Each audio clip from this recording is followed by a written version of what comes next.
L'auteur de ce livre, c'est le bien-aimé frère Denven Fromke. Le titre du livre, Suprême Intention. Nous sommes au chapitre 12, petit 3a, chapitre 12, petit 3a, où l'auteur montre comment Lévi était encore dans les reins de son père lorsqu'Abraham paya la dîme à Melchisédek. Comme père d'une famille, Abraham apparaît là représentant dans sa personne la famille tout entière. En offrant son sacrifice, il engageait toute sa postérité. C'est pourquoi Dieu voit deux arbres représentant deux descendances, celle d'Adam et celle de Christ. Si nous voulons que la source de notre vie change, il est clair qu'une chose, en tout cas, doit se produire. Il faut changer de famille. Puisque nous sommes nés dans la famille d'Adam, comment pouvons-nous en sortir? Comment pouvons-nous nous débarrasser du misérable héritage qui nous est venu par lui? Il n'y a qu'un moyen d'en être libéré. C'est par la mort. À notre union avec Christ, entre parenthèses, le dernier Adam, dans sa mort, Dieu nous délivre des tyrans qui nous ont dominés sur Adam et sur sa postérité. Mais Dieu ne parle pas seulement du premier et du dernier Adam. Il parle aussi du premier et du second homme. Lorsque j'ai compris qu'il n'y aurait plus jamais d'autre Adam, j'ai vu se dévoiler une merveilleuse vérité. Quand le Seigneur Jésus fut crucifié, il prit sur lui tout ce qui était dans le premier Adam et le détruisit. Aux yeux de Dieu, Adam fut laissé dans la tombe. Et nous étions là en lui. Par la mort de Jésus, la vieille race a été complètement éliminée de la terre. Vous en rendez-vous compte? Il n'y aurait jamais d'autre Adam. En prenant le chemin de la mort, Christ, le dernier Adam, a émené avec lui toute la famille dans la tombe. Et Dieu a prononcé son verdict. Fin. Dieu a prononcé son verdict. Fin.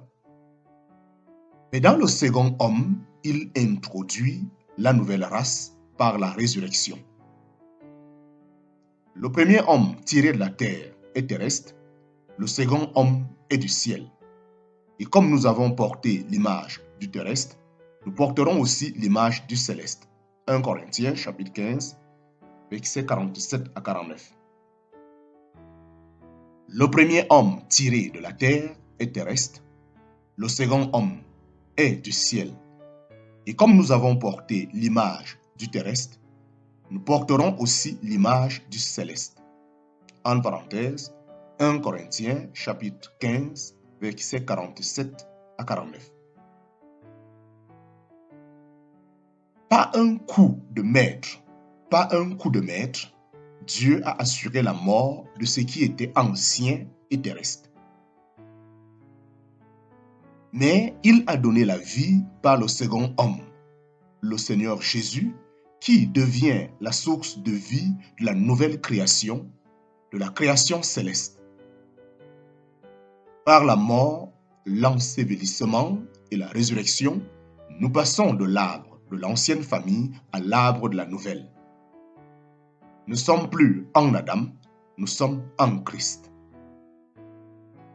Dans cette nouvelle position, Dieu nous voit hors d'atteinte des prétentions de nos anciens tyrans et désormais sous une nouvelle autorité, la sienne. Ce que Dieu estime être vrai en ce qui concerne notre position, nous devons, puisque c'est vrai, nous l'approprier dans notre vie et dans notre marche.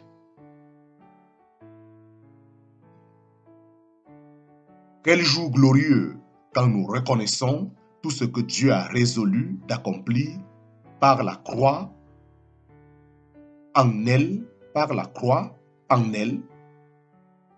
Quel jour glorieux quand nous reconnaissons tout ce que Dieu a résolu d'accomplir par la croix. En elle, il a délivré la race d'Adam de 4 tyrans qui régnaient sur elle. La mort, le péché, la loi et la chair. La mort, le péché, la loi et la chair. Paul nous en donne une vue à vol d'oiseau dans les chapitres du milieu de l'Épître aux Romains. Chapitre 5,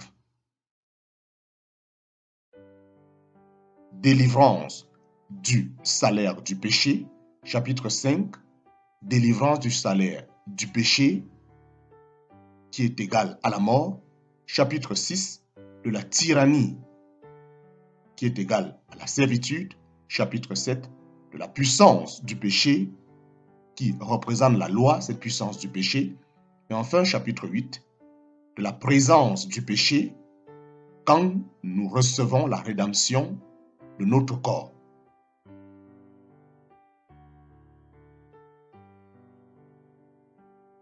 Le grand apôtre fait remarquer avec force que le changement de position d'Adam en Christ ne représente plus qu'un simple changement de famille.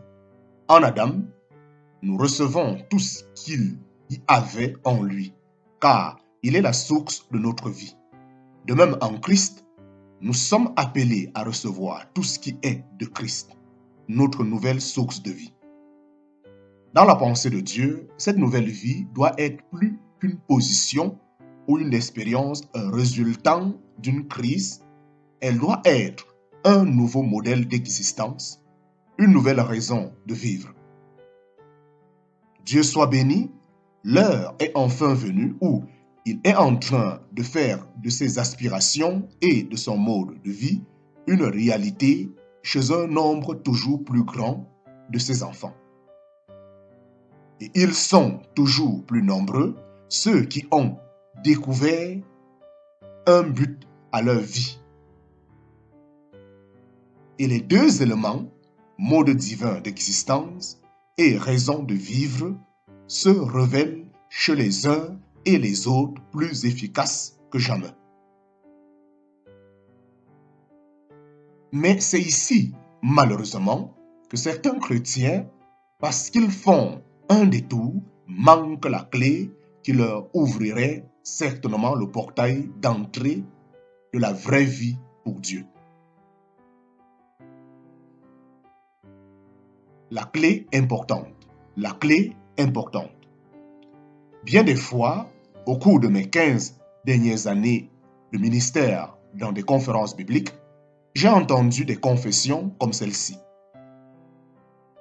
Nous avons essayé de réaliser dans nos vies la vérité de l'identification avec Christ dans sa mort et dans sa résurrection, mais malgré tout ce que nous avons de la connaissance du sujet, malgré tous nos efforts d'appropriation, malgré tous nos abandons en les mains de Dieu, la réalité semble toujours nous échapper.